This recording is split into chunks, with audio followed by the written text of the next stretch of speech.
மூன்றாம் அதிகாரம் 14வது வசனத்தை தியானத்திற்காக எடுத்துக்கொள்வோம். நாம் ஆரம்பத்தில் கொண்ட நம்பிக்கையை முடிவு பரியந்த உறுதியாய் பற்றிக் கொண்டிருப்போமாகில் கிறிஸ்துவின் இடத்தில் பங்குள்ளவர்களாய் இருப்போம் என்று சொல்லப்பட்டது. அன்பின கர்த்தருடைய பிள்ளைகளை, நம்ம ஒவ்வொருவரும் ஆண்டவராகிய இயேசு கிறிஸ்துவின் இடத்துல பங்குள்ளவர்களாய் மாற வேண்டும். அன்பின கர்த்தருடைய பிள்ளைகளை, நம்ம ஒவ்வொருவரும் ஆண்டவரிடத்திலே பங்குள்ளவர்களாய் நாம் மாற வேண்டுமானால் ஆரம்பத்தில் கொண்ட நம்பிக்கையை முடிவு பரியந்த உறுதியாய் பற்றி கொண்டிருக்க வேண்டும். கர்த்தரின் பரிசுத்த நாமத்துக்கு மகிமை உண்டாகட்டும். அருமையான கர்த்தருடைய பிள்ளைகளை, இன்றைக்கு ஆண்டவராகிய இயேசு கிறிஸ்துவை அநேகர் ஏற்றுக்கொள்கிறார்கள். ஆனால் அவர்கள் முடிவு பரியந்தம் இயேசுவின் இடத்தில் நிற்கிறார்களா என்று சொன்னால் ஒரு சிலர் இயேசுவின் இடத்தில் நிற்பது இல்லை. கர்த்தரின் பரிசுத்த நாமத்துக்கு மகிமை உண்டாகட்டும். கொஞ்ச நாள் சபைக்கு வராங்க, அப்புறம் சபைக்கு வராமல் போயிடுறாங்க. சில பேர் பின்மாற்றமாக போகிறாங்க, சில பேர் ஆண்டவர் விட்டு தூர போயிடுறாங்க. அருமையான கர்த்தருடைய பிள்ளைகளை, அப்போ நம்ம இங்கே வசனம் சொல்லப்பட்டிருக்கிறது, நம்ம ஆரம்பத்தில் கொண்ட நம்பிக்கையை முடிவு பரியந்தம். கர்த்தருடைய பரிசுத்த நாமத்துக்கு மகிமை உண்டாகட்டும். நம்ம ரட்சிக்கப்படும் பொழுது நம்ம ஆண்டவர் மேலே எந்த நம்பிக்கையை வச்சிருந்தோமோ அதே நம்பிக்கையை நம்முடைய முடிவு பரியந்தம் நம்ம ஆண்டவர் மேல் நம்பிக்கை வைத்திருப்போமானால் நிச்சயமாக ஆண்டவரிடத்திலே நம் பங்குள்ளவர்களாய் மாறுவோம். கர்த்தருடைய பரிசுத்த நாமத்துக்கு மகிமை உண்டாகட்டும். அப்போ அருமையான கர்த்தருடைய பிள்ளைகளை, இன்றைக்கு நம்ம பார்க்க போகிற தலைப்பு என்ன என்று சொன்னால், நம்ம உறுதியாய் இருக்க வேண்டும். ஆண்டவர் மேலே உறுதியாய் இருக்க வேண்டும், விசுவாசத்திலே உறுதியாய் இருக்க வேண்டும், ஜெபத்திலே உறுதியாய் இருக்க வேண்டும், அப்போஸ்தலர் உபதேசத்திலே உறுதியாய் இருக்க வேண்டும், நம்பிக்கையிலே உறுதியாய் இருக்க வேண்டும். அருமையான கர்த்தருடைய பிள்ளைகளை, கர்த்தருடைய பரிசுத்த நாமத்துக்கு மகிமை உண்டாகட்டும். அப்போ ஆண்டவராகிய தேவன் ஒவ்வொருவரையும் கர்த்தர் அழைக்கிறார். கர்த்தருடைய பரிசுத்த நாமத்துக்கு மகிமை உண்டாகட்டும். அந்த அழைப்பிலே நாம் உறுதியாய் இருக்க வேண்டும். வேதம் சொல்லுகிறது, 2 பேதுரு 1ஆம் அதிகாரம் 10, 11, 12 வசனங்களிலே வாசிக்கும் பொழுது, 2 பேதுரு 1ஆம் அதிகாரம் 10, 11, 12 வசனங்களிலே வாசிக்கும் பொழுது அங்கு சொல்லப்பட்டிருக்கிறது, ஆகையால் சகோதரரே, உங்கள் அழைப்பையும் உங்கள் தெரிந்து கொள்வதையும் உறுதியாய் இருக்கும்படி ஜாக்கிரதையாய் இருங்கள். அருமையான கர்த்தருடைய பிள்ளைகளே, அப்ப கர்த்தருடைய வார்த்தை சொல்லுகிறது, உங்களுடைய அழைப்பையும் தெரிந்து கொள்ளுதலையும் உறுதியாக இருக்கும்படி. அப்ப ஆண்டவர் ஒவ்வொருவரையும் ஆண்டவர் அழைக்கிறார். எந்த நோக்கத்துக்காக அழைக்கிறார் என்றதை நாம் தெரிந்து கொள்ள வேண்டும். இல்லையா? பொதுவாக எல்லாருக்கும் ஒரு அழைப்பு தருகிறார். அது என்ன அழைப்பு அப்படின்னா, மனம் திரும்புங்கள், பரலோக ராஜ்யம் சமீபமாக இருக்கிறது அப்படின்னு சொல்லி எல்லாருக்கும் பொதுவாக உலகத்தில் இருக்கிற எல்லா ஜனங்களுக்கும் கர்த்தர் ஒரு அழைப்பை தருகிறார்.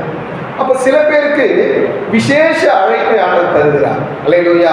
கர்த்தருடைய பரிசுத்த நாமத்துக்கு மகிமை உண்டாகட்டும். சில பேருக்கு நல்ல கொடுக்கிற குணம் இருக்கும், கொடுக்கிற குணம் இருக்கும், அது ஒரு அழைப்பு. கர்த்தருடைய பரிசுத்த நாமத்துக்கு மகிமை உண்டாகட்டும். எல்லாராலையும் கொடுக்க முடியாது. கர்த்தருடைய பரிசுத்த நாமத்துக்கு மகிமை உண்டாகட்டும். அப்போ கொடுக்கணும் அப்படிங்கிறது கர்த்தருடைய பரிசுத்த நாமத்துக்கு மகிமை உண்டாகட்டும். சில பேர் கர்த்தர் அதற்காகவே கர்த்தர் அழைத்திருப்பார். கர்த்தருடைய பரிசுத்த நாமத்துக்கு மகிமை உண்டாகட்டும். அப்போ அழைப்புல நிறைய வித்தியாசங்கள் இருக்கிறது. அப்ப தேவன் உங்களை எந்த அழைப்பிலே கர்த்தர் அழைத்தார் என்பதை நீங்க பார்க்கணும். சில பேருக்கு ஊழியம் செய்வதில் வாஞ்சியா இருக்கும், சில பேருக்கு சபையினுடைய வேலைகளை செய்வதில் வாஞ்சியா இருக்கும். அப்போ அருமையான கர்த்தருடைய பிள்ளைகளை, கர்த்தர் உங்களுக்குள்ள என்ன வாஞ்சையை கொடுக்கிறார் என்பதை, என்ன அழைப்பை கொடுக்கிறார் என்பதை நீங்கள் தெரிந்து கொள்ள வேண்டும். அந்த அழைப்பிலே நீங்கள் உறுதியாய் காணப்பட வேண்டும். அல்லேலூயா. கர்த்தருடைய பரிசுத்த நாமத்துக்கு மகிமை உண்டாகட்டும். அப்போ ஆண்டவர் என்ன சொல்றாரு? உங்களுடைய அழைப்பையும் தெரிந்து கொள்ளுதலையும் உறுதிப்படுத்தி கொண்டு. அப்போ ஆண்டவர் ஆகிய தேவன் நீங்க அதை உறுதிப்படுத்தணும். கர்த்தருடைய பரிசுத்த நாமத்துக்கு மகிமை உண்டாகட்டும். அப்போ ஆரம்பத்தில் நான் எதற்காக நான் அழைக்கப்பட்டேனோ, என்னுடைய மரணம் மட்டும் நான் அந்த பாதையிலே போக வேண்டும். அல்லேலூயா. கர்த்தருடைய பரிசுத்த நாமத்துக்கு மகிமை உண்டாகட்டும். பொதுவாக 5 விதமான அழைப்புகள் இருக்கிறது.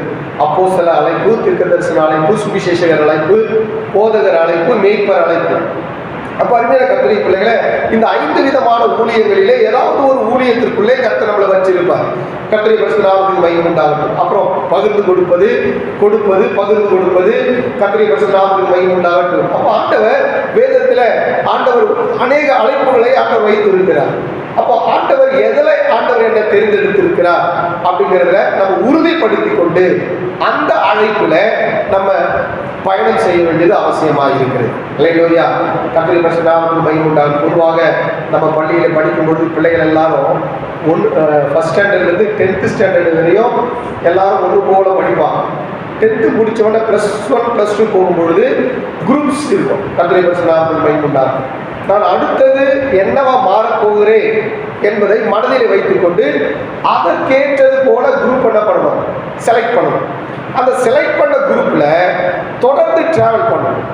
அப்போ அப்படி டிராவல் பண்ணும்பொழுதுதான் நீங்க எந்த நோக்கத்திற்காக எந்த குரூப்பை எடுத்தீங்களோ அது உங்களுக்கு பயனுள்ளதாக இருக்கும். அல்லேலூயா.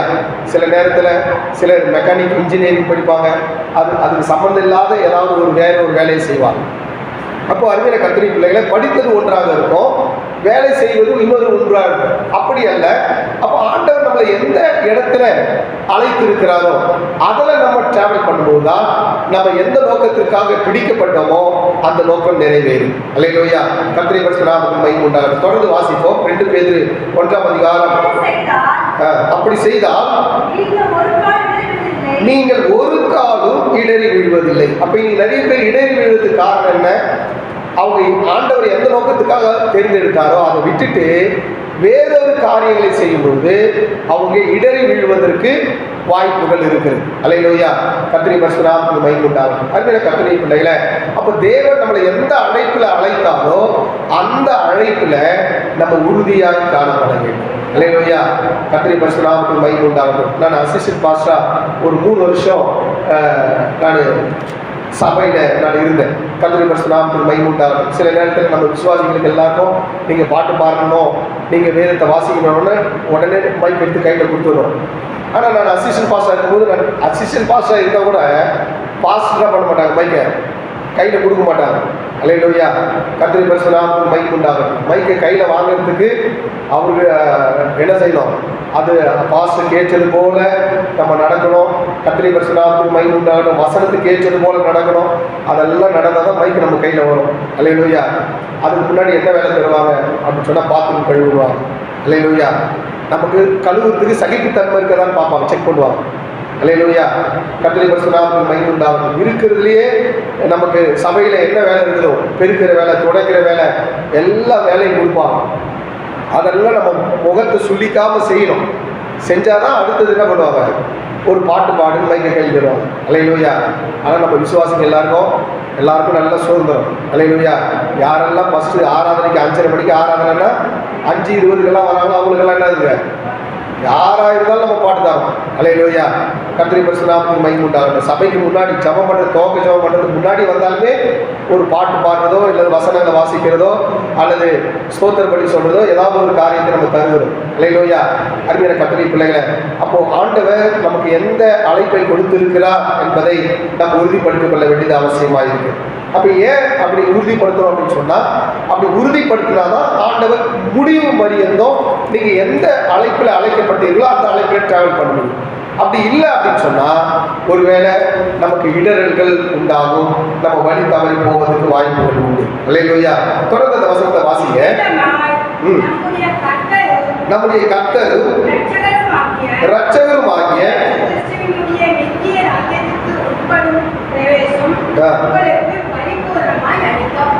உங்களுக்கு பரிபூர்ணமாய் அளிக்கப்படும். அல்லேலூயா.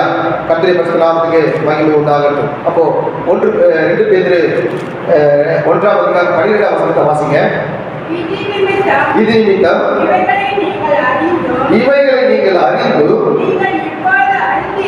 இப்பொழுது அறிந்திருக்கிற சத்தியத்தில் உறுதிப்பட்டு இருக்கும்படி உங்களுக்கு இவைகளை எப்பொழுதும் நினைப்பூட்ட நான் அசதியாகிறேன் என்று சொல்லப்படுது. அல்லேலூயா. அப்ப நான் எப்பொழுதும் உங்களுக்கு நினைப்பூட்டுவதற்கு நான் அசதியா ஈரேன். அப்ப சத்தியத்தில் உறுதியாக கர்த்தருடைய பரிசுத்த நாமத்துக்கு மகிமை உண்டாகட்டும். அப்போ அழைப்புல உறுதியா இருங்க, தெரிந்து கொள்வதில் உறுதியா இருங்க, சத்தியத்தில உறுதியாக நிற்கணும். கர்த்தருடைய பரிசுத்த நாமத்துக்கு மகிமை உண்டாகும். அருமையான கர்த்தருடைய பிள்ளைகளை நம்ம ஒவ்வொருவரும் ஆண்டவருடைய சத்தியத்தில உறுதியா நிற்கணும். கர்த்தருடைய பரிசுத்த நாமத்துக்கு மகிமை உண்டாகும். அப்போ நம்ம ஒவ்வொருத்தருக்கும் சப வைராக்கியம் இருக்கணும், சத்தியத்தில் நிற்கணும். கர்த்தருடைய பரிசுத்த நாமத்துக்கு மகிமை உண்டாகட்டும். அருமையான கர்த்தருடைய பிள்ளைகளை சில நேரத்தில் நமக்கு வருஷங்கள் ஆக ஆக ஆக நமக்குள்ள சோர்வுகள் வரும். நமக்குள்ள கர்த்தருடைய பரிசுத்த நாமத்துக்கு மகிமை உண்டாகட்டும், எனக்கு எல்லாமே தெரியும் அப்படிங்கிற ஒரு சிந்தை உண்டாகும். கர்த்தருடைய பரிசுத்த நாமத்துக்கு மகிமை உண்டாகட்டும், நான் பெரியவன் என்ற சிந்தை உண்டாகும். அப்ப இதெல்லாம் நம்ம தகர்த்து தேவனுடைய சத்தியத்தில நம்ம உறுதியாய் நிற்க வேண்டியது அவசியமாய் காணப்படுகிறது. அல்லேலூயா. கர்த்தருடைய பரிசுத்த நாமத்துக்கு மகிமை உண்டாகட்டும். வேதம் சொல்லுகிறது எபேசியர் 6ஆம் அதிகாரம் 18வது வசனத்திலே வாசிக்கும் பொழுது, எபேசியர் 6ஆம் அதிகாரம் 18வது வசனத்துல கர்த்தருடைய பரிசுத்த நாமத்துக்கு மகிமை உண்டாகட்டும். எந்த சமயத்திலும் சகலவிதமான வேண்டுதலோடும் விண்ணப்பத்தோடும் ஆவியினாலே ஜெபம் பண்ணி அதன் பொருட்டு மிகுந்த மன உறுதியோடு சகல பரிசுத்தவான்களுக்காகவும் பண்ணும் வேண்டுதலோடும் விழித்துக் கொண்டிருங்கள் என்று சொல்லப்பட்டது. அருமையான கர்த்தருடைய பிள்ளைகளை மிகுந்த மன உறுதியோடும், மிகுந்த மன உறுதி.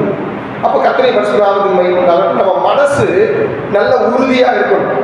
கர்த்தருடைய பரிசுத்த நாமத்துக்கு மகிமை உண்டாகட்டும். அப்ப எந்த சமயத்திலும் சகலவிதமான வேண்டுதலோடும் விண்ணப்பத்தோடும், அப்ப எல்லா சூழ்நிலையிலும் நம்ம ஜெபிப்பதற்கு நம்ம ஆயத்தமா இருக்கணும், மன உறுதியா இருக்கணும். அல்லேலூயா. கர்த்தருடைய பரிசுத்த நாமத்துக்கு மகிமை உண்டாகட்டும். அருமையான கர்த்தருடைய பிள்ளைகளை ஆண்டவராகிய நம்ம இயேசு கிறிஸ்துவை ஏற்றுக்கொண்டிருக்கிறோம். சில நேரத்தில் போராட்டங்கள், பிரச்சனைகள் எல்லாம் வந்தாலும் நீங்க ஜெபத்துல உறுதியா இருப்பீங்கன்னு சொன்னா எல்லாவற்றையும் நீங்க ஜெயிப்பதற்கு கர்த்தர் உங்களுக்கு உதவி செய்வார். அல்லேலூயா. நிறைய பேருக்கு என்னென்ன ஜெப ஆவி இல்லாமல் இருக்கிறதுனால சில நேரங்களிலே போராட்டங்களிலே அவங்க ஜெயிக்க முடியாமல் இருக்கு. அல்லேலூயா. அப்ப நீங்க நல்ல ஜெபிக்கிற பிள்ளை, ஆவியில நிரம்பி நல்ல ஜெபிக்கிற பிள்ளைகளா இருப்பீங்கன்னு சொன்னா உங்களுக்கு நல்ல மன உறுதி வந்துடும். அல்லேலூயா. கர்த்தருடைய பரிசுத்த நாமத்துக்கு நல்ல ஆவியில நிரம்பி ஜெபிக்கிறவங்களுக்கு எப்பவுமே மனசு நல்ல ஸ்ட்ராங்கா இருக்கும். அல்லேலூயா. கர்த்தருடைய பரிசுத்த நாமத்துக்கு மகிமை உண்டாகட்டும். ஆண்டவராகிய தேவன் எலியா வாழ்ந்த நாட்களில இஸ்ரவேல் ஜனங்கள் எல்லாரும் வழி விலகி போயிட்டாங்க. எலியா நல்ல மன உறுதியோடு இருந்தார். எலியா நல்ல மன உறுதியோடு இருந்தார். கர்த்தருடைய பரிசுத்த நாமத்துக்கு மகிமை உண்டாகட்டும். இஸ்ரவேல் ஜனங்கள்கிட்ட சொன்னார், கர்த்தர் தெய்வமானால் கர்த்தரை பின்பற்றுங்க, பாகால் தெய்வமானால் பாகாலை பின்பற்றுங்க அப்படின்னார். அல்லேலூயா. அப்ப இஸ்ரவேல் ஜனங்கள் எல்லாம் சொன்னாங்க, கர்த்தரே தெய்வம் என்று சொன்னார்கள். அருமையான கர்த்தருடைய பிள்ளைகளை, அப்போ நல்ல மன உறுதி இருந்தாதான் நம்ம கர்த்தரே தெய்வம் என்று சொல்ல முடியும். அல்லேலூயா. கர்த்தருடைய பரிசுத்த நாமத்துக்கு மகிமை உண்டாகட்டும். அப்போ எலியா நல்ல மன உறுதியோடு இருந்தபடியினாலே கர்த்தருடைய பரிசுத்த நாமத்துக்கு மகிமை உண்டாகட்டும். 450 பாகால் தீர்க்கதரிசிகளுக்கு முன்பாக, 400 தோப்பு விக்கிரக ஆராதனைகளுக்கு முன்பாக, 850 பேருக்கு முன்பாக ஒரு தனி மனிதனாக சவால் விட்டு கர்த்தரே தெய்வம் என்பதை அவன் நிரூபித்து காண்பித்தான். அல்லேலூயா.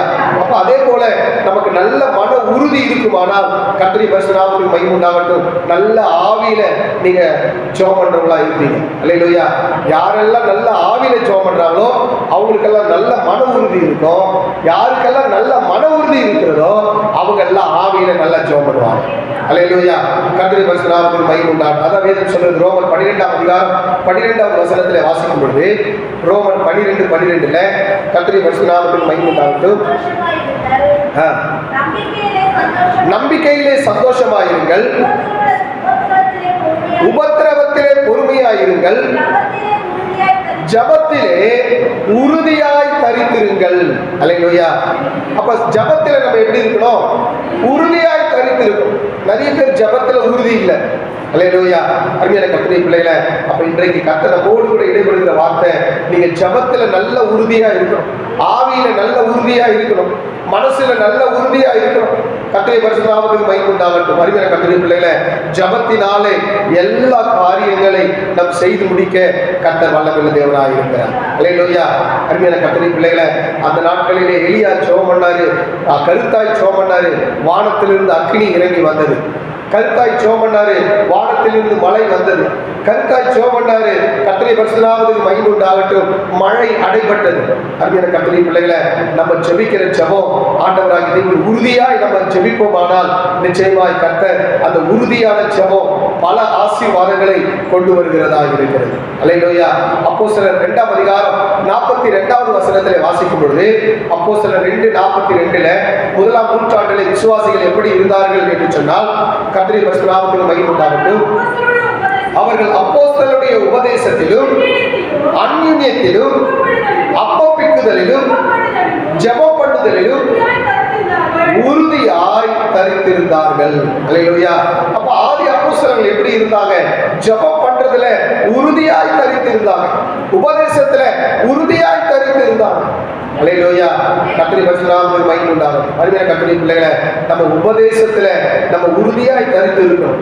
கர்த்தருடைய பரிசுத்த நாமத்துக்கு மகிமை உண்டா. கர்த்தர் உங்களை இங்கதான் கொண்டு வந்தார் சொன்னா இங்கதான் மகிழ்ந்து களி கூறணும். அல்லேலூயா. கர்த்தருடைய பரிசுத்த நாமத்துக்கு மகிமை உண்டாகட்டும். ஹோட்டல் சாப்பாடு என்னைக்குனா ஒரு நாள் சாப்பிடலாம். டெய்லி ஹோட்டல் சாப்பாடு சாப்பிட்டா உடம்பு கெட்டு போயிடும். அல்லேலூயா. கர்த்தருடைய பரிசுத்த நாமத்துக்கு மகிமை உண்டாகும். வீட்டில் செய்யற சாப்பாடு நமக்கு உடம்புக்கு ஆரோக்கியம். அல்லேலூயா. கர்த்தருடைய பரிசுத்த நாமம். ஆண்டவர் உங்களை இந்த சபையில வைத்து இருக்கிறார் அப்படின்னு சொன்னா, இந்த சபையில தான் நீங்க நல்லா தேவனுடைய வார்த்தையை உட்கொள்ளணும். கர்த்தருடைய பரிசுத்த நாமத்துக்கு மகிமை உண்டாகட்டும். வெளியில நமக்கு போனோம்னா ஒரு வேளை சில நேரத்துல அவங்க பாஸ் புட்ட மாதிரி என்ன பண்ணுவாங்க, அடிதடி சாப்பாடை போடுவாங்க. சாப்பிட்டோம்னா நமக்கு உடம்புக்கு ஒத்துக்காது சில நேரத்தில். அல்லேலூயா. அதே போலதான் உபதேசத்திலும் கர்த்தருடைய பரிசுத்த நாமத்துக்கு மகிமை உண்டாகட்டும். கர்த்தர் உங்களை இந்த இடத்துல வச்சிருக்கிறான்னு சொன்னா, கர்த்தர் உங்களுக்குரிய ஆகாரம் உங்களுக்கு இங்கதான் இருக்கும். அல்லேலூயா. கர்த்தருடைய பரிசுத்த நாமத்துக்கு மகிமை உண்டாகட்டும். அப்போ ஆதி அப்போஸ்தலர்கள் எப்படி இருந்தாங்கன்னு சொன்னா, அப்போஸ்தலருடைய உபதேசத்துல அவர்கள் உறுதியாய் தரித்திருந்தார்கள். அல்லேலூயா. அருமையான கர்த்தருடைய பிள்ளைகளை, கர்த்தருடைய பரிசுத்த நாமத்துக்கு மகிமை உண்டாகட்டும். ஆண்டவராகிய தேவன் உங்கள் ஒவ்வொருவரின் ஜெபத்திலே இன்னும் ஆண்டவருடைய உபதேசத்துல ஆண்டவர் உறுதியாய் தரித்து இருக்க கர்த்தர் உதவி செய்ய வல்லமையுள்ளவராய் இருக்கிறார். வேதம் சொல்கிறது, யூதா 20வது வசனத்திலே வாசிக்கும் பொழுது, யூதா 20ல கர்த்தருடைய பரிசுத்த நாமத்துக்கு மகிமை உண்டாகட்டும்.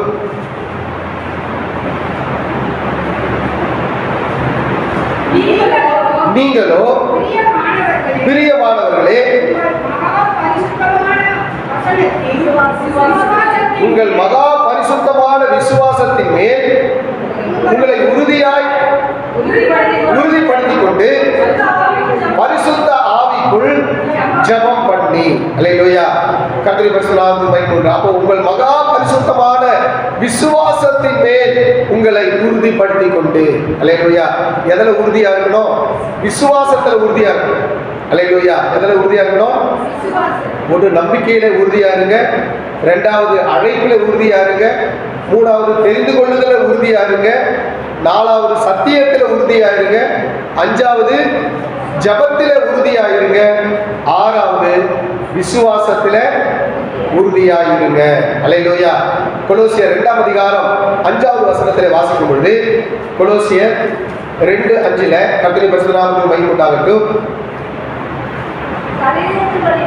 சரீரத்தின்படி நாம் தூரமாக இருந்து ஆவியின்படி உங்களோடு கூட இருந்து உங்கள் ஒழுங்கையும் கிறிஸ்துவின் மேலுள்ள உங்கள் விசுவாசத்தின் உறுதியையும் பார்த்து சந்தோஷப்படுகிறேன்.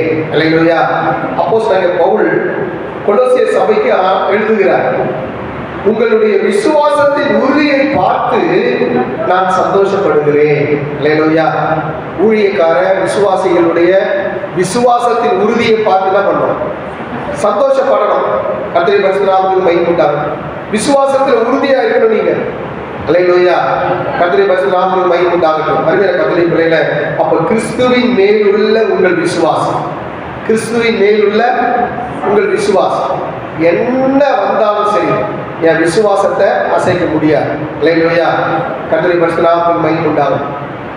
ஆண்டவர் 2 வீட்டை பற்றி சொன்னார். ஒன்று மணல் மேல் கட்டப்பட்ட வீடு, இன்னொன்று கற்பாறை மேல் கட்டப்பட்ட வீடு.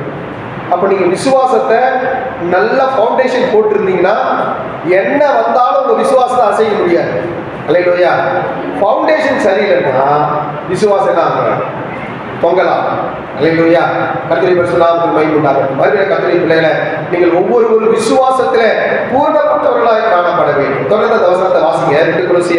2 கொலோசியர் 2ஆம் அதிகாரம் 6ஆம் வசனம் 7ஆம் வசனத்தை வாசிங்க. ஆகையால் நீங்கள் கர்த்தராகிய இயேசு கிறிஸ்துவை ஏற்றுக்கொண்டபடியே அவருக்குள் வேர் கொண்டவர்களாயும் அவர் மேல் கட்டப்பட்டவர்களாயும் அவருக்குள் நடந்து கொண்டு நீங்கள் போதிக்கப்பட்டபடியே விசுவாசத்தில் உறுதிப்பட்டு ஸ்தோத்திரத்தோடு அதிலே பெருகுவீர்களாக. அல்லேலூயா. அப்ப அருமையான கர்த்தருடைய பிள்ளைகளே, அப்ப விசுவாசத்துல நீங்கள் உறுதிப்பட்டு எப்படி உறுதிப்பட முடியும்? இயேசு கிறிஸ்துவுக்குள்ளே நீங்கள் வேர் கொண்டவர்களாய் மாறணும். அல்லேலூயா.